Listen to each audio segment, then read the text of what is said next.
Question number 27। From the top of a cliff 60 meter high, एक cliff है जिसका height है 60 मीटर, एंगल ऑफ डिप्रेशन बन रहा है वहाँ पे जो दो बोट का जो है एंगल ऑफ डिप्रेशन बन रहा है 30 degree and the 60 degree respectively. Find the distance between the boats when the boats are on the same side and the opposite side. दो कंडीशन है। कहा जा रहा है कि एक क्लिफ है यानी एक पहाड़ है, उस पहाड़ पे तुम बैठे हुए हो और बैठने के बाद इधर वाटर है, वाटर बॉडीज़ है।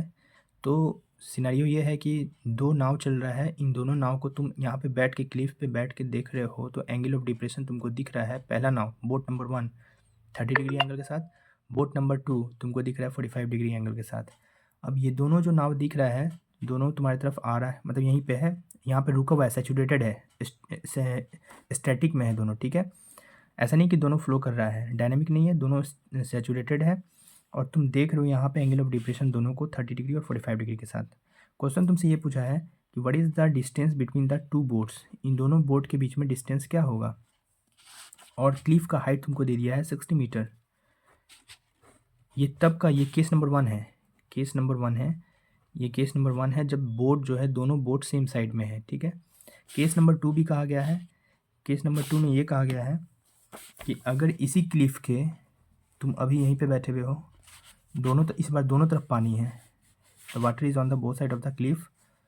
और क्वेश्चन ये बोल रहा है कि एक नाव तुम्हारा इस तरफ है और एक नाव तुम्हारा इस तरफ है। एक नाव को तुम एंगल ऑफ डिप्रेशन देख रहे हो कितना पे,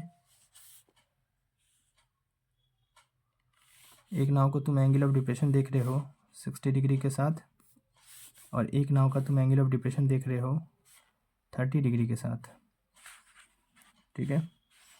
तो on the opposite side of the cliff, तो पूछ रहा है what is the distance between the two boats, इन दोनों बोट के बीच में डिस्टेंस क्या होगा, distance between the two boats.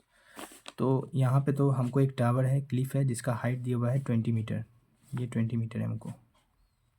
तो इस केस में तो हमको दोनों को जोड़ना पड़ेगा, दोनों को एडअप करना पड़ेगा और यहाँ पे हमको डिफरेंसेस करना पड़ेगा जो भी हमको ओवरऑल डिस्टेंस आएगा।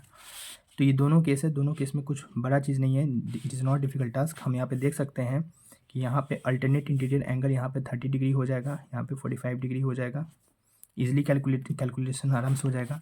हमको इस वाले पिक्चर को हम ऐसे ड्रॉ कर सकते हैं, इस वाले पिक्चर को, केस नंबर 1 को, एक ये है हाइट, यहाँ पे तुम्हारा 30 डिग्री बन रहा है और यहाँ पे हमारा 45 डिग्री बन रहा है, ये हमारा सीन है।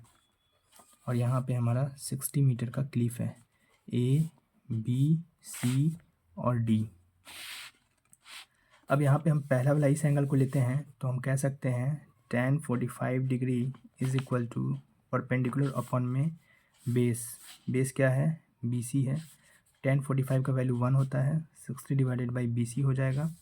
तो B C is equal to 60 meter हो जाएगा, यानी कि यहाँ से लेके यहाँ तक का जो डिस्टेंस है वो हो जाएगा 60 मीटर। अब इस बड़े वाले ट्रायंगल को कंसिडर करो, यहाँ पे हम लोग कह सकते हैं कि tan 30 डिग्री कितना है। तो tan 30 degree is equal to हम फिर कह सकते हैं परपेंडिकुलर अपॉन में बेस। तो बेस में तो ये हमको पता नहीं है, ये तुमको पता नहीं है, बेस तो पूरा यहाँ से यहाँ तक होगा, खाली बेस हमको यहीं तक पता है। तो ये पूरा बेस को क्या कहेंगे, बी डी कहेंगे। तो बी डी को हम लोग ऐसे लिख सकते हैं 60 divided by B C plus C D, B C plus C D लिख सकते हैं। बी सी सी यहाँ सी बी है, सी बी ये बी है, दिस इज़ द बी, तो ये बी हो जाएगा। तो B C plus C B कह सकते हैं। तो सी बी का वैल्यू कितना आया, 60 आया, तो 60 divided by B C plus 60 कह सकते हैं। tan 30 का वैल्यू जो है 1/√3 होता है, 1/√3। अब यहाँ पे क्रॉस मल्टीप्लिकेशन कर दो, B C plus 60 is equal to 60√3, ठीक है। फिर B C is equal to 60√3 minus 60 को कॉमन ले लो, √3 माइनस 1। अब इनको मल्टीप्लाई कर दो, 60 इसका वैल्यू होता है 1.732 और इसको 1 कर दो तो क्या हो जाएगा, 0.73 बच जाएगा। दोनों को मल्टीप्लाई करने पे हमको बी सी का आंसर निकल के आ जाएगा, यानी कि B C plus C D. यहाँ पे हम उल्टा कर दिए, यहाँ पे ये जो सीन है ये उल्टा कर दिया है, यहाँ पे हमको यहाँ गलत वैल्यू पुट कर दिया है। यहाँ पे B C plus C D है, B C plus C D है, तो यहाँ सी डी होना चाहिए था। यहाँ पे देख रहे हैं B C plus C D है ना, तो ये सी डी होना चाहिए था। तो यहाँ पे क्या होगा, C D, C D, C D plus 60, तो यहाँ पे भी सी डी होगा, यहाँ पे भी सी डी होगा, यहाँ पे भी सी डी होगा। तो सी डी का वैल्यू कितना निकल के आ गया, 60 इंटू 0.73। इनको मल्टीप्लिकेशन करेंगे तो हमको पता चल जाएगा कि सी डी ये रहा। सी डी जो डिस्टेंस हमको निकल के आया है, यही दोनों नाव के बीच में क्या होगा, डिस्टेंसेज होगा। तो नाव के बीच में डिस्टेंसेज कितना आ रहा है, 60√3 आ रहा है, 60√3 माइनस 1 आ रहा है। इसको तुम लोग सॉल्व कर लोगे तो दोनों के बीच का बोर्ड का डिस्टेंस हमको निकल जाएगा। इस वाले केस में भी वैसा ही करना है। केस नंबर 2 है ये। केस नंबर 2 में हम क्या देख रहे हैं कि यहाँ पे 30 डिग्री है, तो यहाँ पे भी 30 डिग्री बनेगा। अल्टरनेट इंटीरियर एंगल, यहाँ पे भी 60 डिग्री बनेगा। इस केस में भी वैसा ही करना है। क्लिफ का हाइट कितना तुमको दिया हुआ है, क्लिफ का हाइट हमको दिया हुआ है 60 मीटर। तो यहाँ पे हमारा tan 30 डिग्री, tan 30। अच्छा एक चीज़, यहाँ पे जो पानी है ना, क्लिफ यहाँ से स्टार्ट हो रहा है, ठीक है। हम यहाँ पे फिगर ऐसे नहीं बनाना चाहिए था हमको। फिगर देखो कैसे बनेगा है।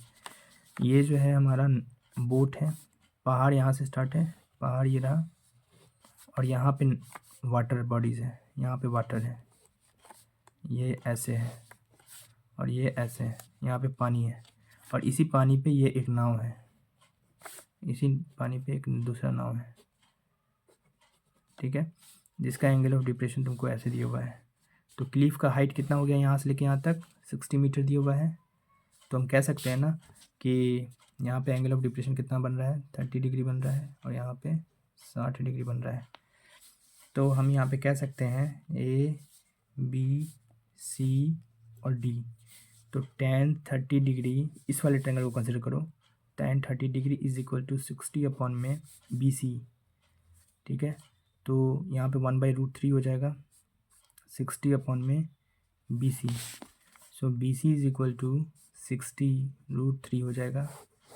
ये डिस्टेंस हमको कितना आ गया, 60√3 आ गया। अब ये वाला डिस्टेंस निकालना पड़ेगा और दोनों को ऐड अप कर देना पड़ेगा। तो tan 60 कितना हो जाएगा, tan 60 is equal to 60 perpendicular अपन में बेस कितना है, सी डी है। तो tan 60 का वैल्यू √3 होता है, तो C D is equal to 60 upon में √3 हो जाएगा। तो सी डी का भी वैल्यू निकल के आ गया। और पूछा है कि दोनों नाव के बीच में क्या दूरी डिस्टेंसेस होगा। अगर दोनों नाव opposite side of the cliff में है तो इन दोनों को हम ऐड अप कर देंगे।